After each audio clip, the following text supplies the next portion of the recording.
भाग्य कर्म लाभ के योग, उन्नति प्रगति के शुभ संयोग। एक दिन में सफलता मिलना असंभव है, लेकिन कल से आज अच्छा काम करें तो उन्नति संभव है। यह बात तुला राशि के जातकों को पूर्ण रूप से ज्ञात होती है। आपके मूल स्वभाव में इस बात का अंतर्भाव रहता है, परिणाम स्वरूप उसी अनुसार आप कार्य करते हैं। नमस्कार, मैं एस्ट्रो गुरुमा डॉक्टर ज्योति जोशी आप सभी ज्योतिष प्रेमी एवं अध्ययनकर्ताओं का हार्दिक स्वागत करती हूँ। हम मार्च माह के राशिफल का अध्ययन कर रहे हैं। आज हम तुला राशि के जातकों के लिए यह महीना कैसा रहेगा, इस पर विस्तार से वार्तालाप करेंगे। विभिन्न दृष्टिकोण से हम इस महीने की ग्रह स्थिति का शास्त्रोक्त विश्लेषण करेंगे। साथ ही वीडियो के अंत में इस महीने करने वाले विशेष उपाय मैं आपको बताऊंगी। वीडियो अंत तक जरूर देखें।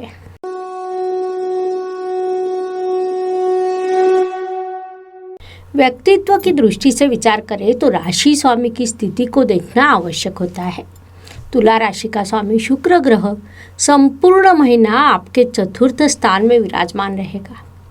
31 मार्च को वह आपके पंचम स्थान में प्रवेश करेगा।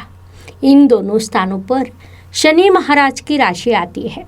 शुक्र और शनि मित्र ग्रह माने जाते हैं, जिस कारण इन दोनों स्थानों में स्थित राशि स्वामी से आपको शुभ फल प्राप्त होंगे। महीने की शुरुआत में ही राशि स्वामी के साथ अन्य 3 ग्रह, ऐसे कुल चार ग्रह आपके चतुर्थ स्थान में विराजमान रहेंगे। शनि और बुध यह दोनों भले ही राशि स्वामी के मित्र हो, लेकिन मंगल शत्रु माना जाता है। उससे कहीं न कहीं आपको परेशानी होगी।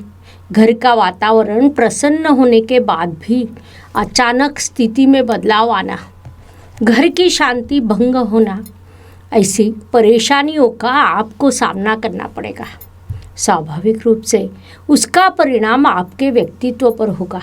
अत्यधिक आनंद की स्थिति होने के बाद भी अप्रत्याशित रूप से आपके स्वभाव में बदलाव हो सकता है। पारिवारिक दृष्टि से विचार करें तो द्वितीय स्थान और द्वितीयेश की स्थिति महत्वपूर्ण होती है। उस अनुसार तुला राशि का द्वितीयेश मंगल ग्रह अर्थात धन, परिवार, वाणी, इन महत्वपूर्ण चीज़ों का स्वामी चतुर्थ स्थान में विराजमान है। महत्वपूर्ण बात है कि मंगल वहाँ शत्रुओं के साथ लेकिन उच्च अवस्था में है। धनेश जब चतुर्थ स्थान में जाता है तब पारिवारिक धन लाभ, परिवार से धन लाभ, यह विशेष चीज सामने आती है। उसके शुभ फल आपको निश्चित रूप से प्राप्त होंगे। ज्योतिष नियमों के अनुसार धनेश जिस स्थान में विराजमान होता है वहाँ से वह धन लाभ प्रदान करता है। पहले ली हुई प्रॉपर्टी से, वास्तु से लाभ प्राप्त होने के शुभ योग आपके लिए निर्माण होंगे। उस अनुसार आपको यदि कोई पुरानी प्रॉपर्टी बेचनी हो तो उसके लिए यह अत्यंत शुभ समय रहेगा। उससे आपको बड़ा लाभ हो सकता है। पराक्रम परिश्रम की दृष्टि से विचार करें तो आपके परिश्रमेश गुरु महाराज की यात्रा तृतीय के तृतीय स्थान से शुरू है। फलस्वरूप परिश्रम की दृष्टि से आपके लिए यह अवधि अत्यंत शुभ कहा जा सकता है। गुरु महाराज ज्ञान के कारक माने जाते हैं, अर्थात आपके परिश्रम को ज्ञान का साथ प्राप्त होगा। वे पंचम स्थान में विराजमान है, अर्थात आपके कार्य क्षेत्र का आप सफलतापूर्वक अध्ययन कर सकेंगे, जिसका आपको परिश्रम में, कर्तृत्व में बड़ा लाभ होगा। संक्षेप में परिश्रम की दृष्टि से यह महीना आपके लिए उपयुक्त रहेगा।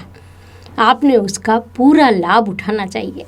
वास्तु, वाहन, भूमि, सुख शांति की दृष्टि से विचार करें तो आपके चतुर्थ शनि महाराज चतुर्थ स्थान में विराजमान है, जो अत्यंत शुभ एवं राजयोग कारक स्थिति मानी जाती है। फलस्वरूप वास्तु के शुभ योग आपके लिए निर्माण होंगे। महत्वपूर्ण बात है कि उस योग की पूर्ति के लिए जीवन साथी से, परिवार से आपको आवश्यक सभी प्रकार का सहयोग मिलेगा। यहाँ तक कि मामा और काका परिवार से भी आपको सहयोग मिलने की संभावना निर्माण होगी। इसलिए उस दृष्टि से आपको प्रयास बढ़ाने चाहिए ताकि इस अत्यंत शुभ अवधि का आप सदुपयोग कर सकें। शिक्षा एवं इष्ट देव के सहयोग की दृष्टि से विचार करें तो तुला जातकों को इस अवधि में इष्ट देव से भरपूर सहयोग प्राप्त होगा। शिक्षा में अपेक्षित या उससे भी बड़ी सफलता आपको प्राप्त होगी क्योंकि आपके परिश्रम की दिशा उचित रहेगी। अध्ययन के लिए आप परिश्रम करेंगे, उससे आपको सफलता प्राप्त होगी क्योंकि पंचम स्थान में आपका लाभेश विराजमान है। पहले ली हुई शिक्षा से भी आपको लाभ प्राप्त हो सकता है। संक्षेप में शिक्षा के दृष्टि से यह महीना आपके लिए लाभकारी और सफलता प्रदान करने वाला रहेगा।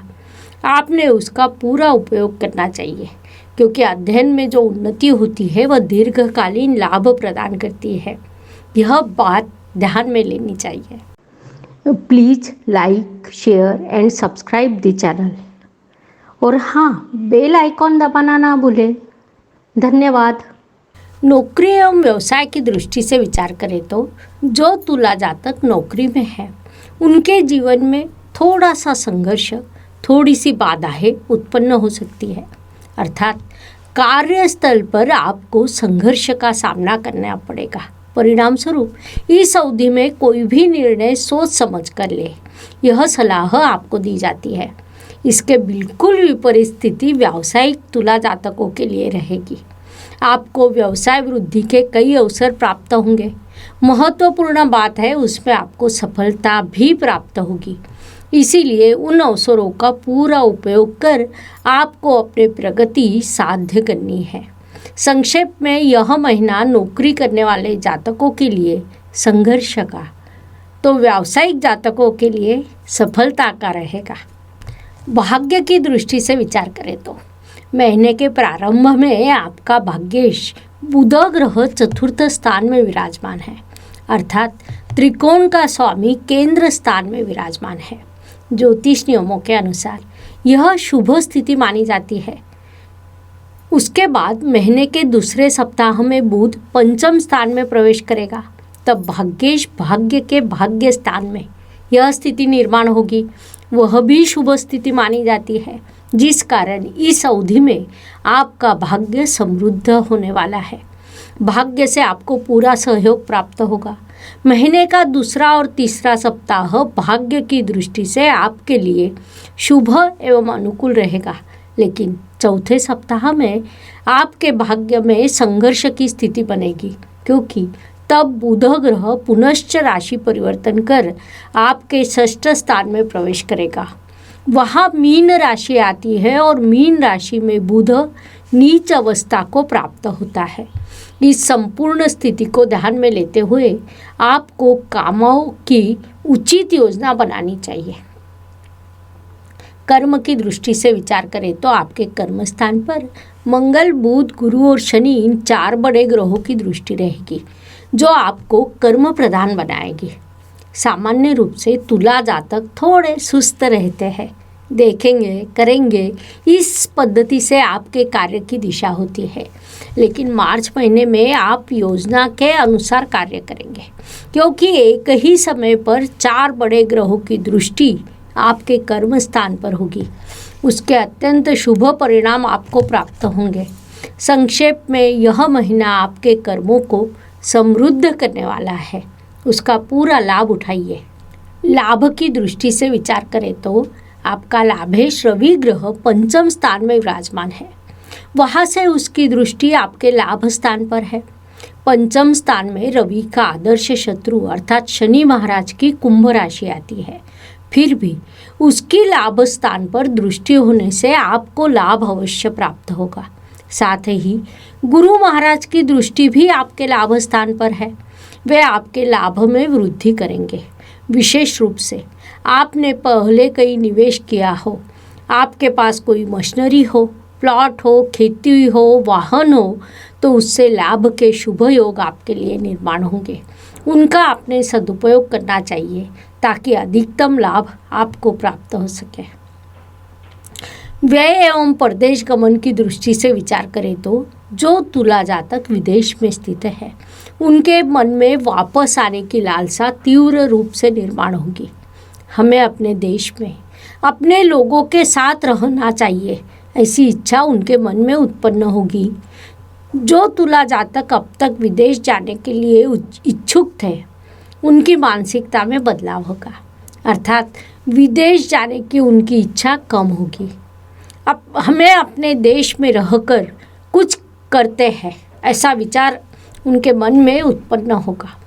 खर्च की दृष्टि से विचार करें तो इस महीने के अंतिम सप्ताह में आपको बड़े खर्च का सामना करना पड़ेगा, इसीलिए उस दृष्टि से आप जागरूक रहें। हर दिन किसी के लिए एक समान नहीं होता, जीवन सुख दुख और उतार चढ़ाव से भरा है। उस अनुसार महीने के कुछ दिन सभी के लिए बेहद शुभ होते हैं तो कुछ दिन अशुभ, तनाव और संघर्ष से भरे होते हैं। उस अवधि में हम कैसा व्यवहार करते हैं इससे हमारी सफलता निर्धारित होती है। उस दृष्टि से विचार करें तो तुला जातकों के लिए 3, 12 और 22 मार्च यह दिन शुभ रहेंगे, इसीलिए आपको प्रयास करना है इन दिनों में सबसे आवश्यक कामों को पूरा करें।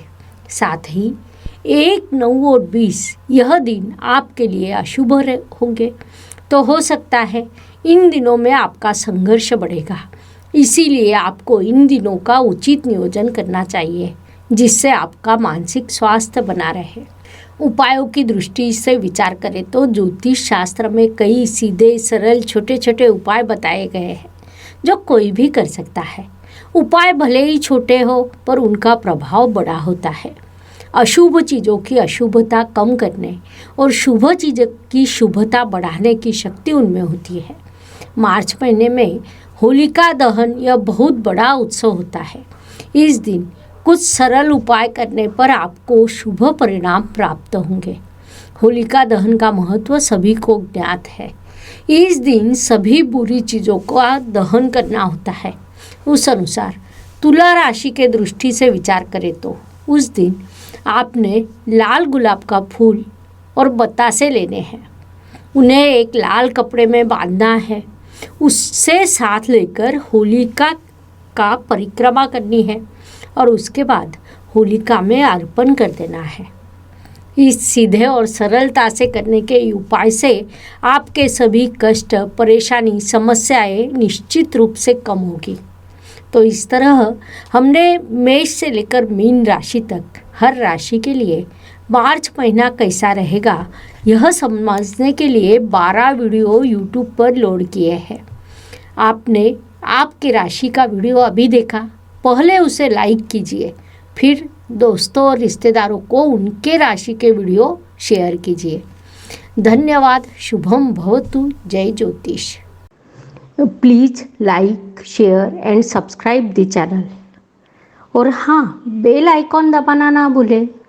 धन्यवाद।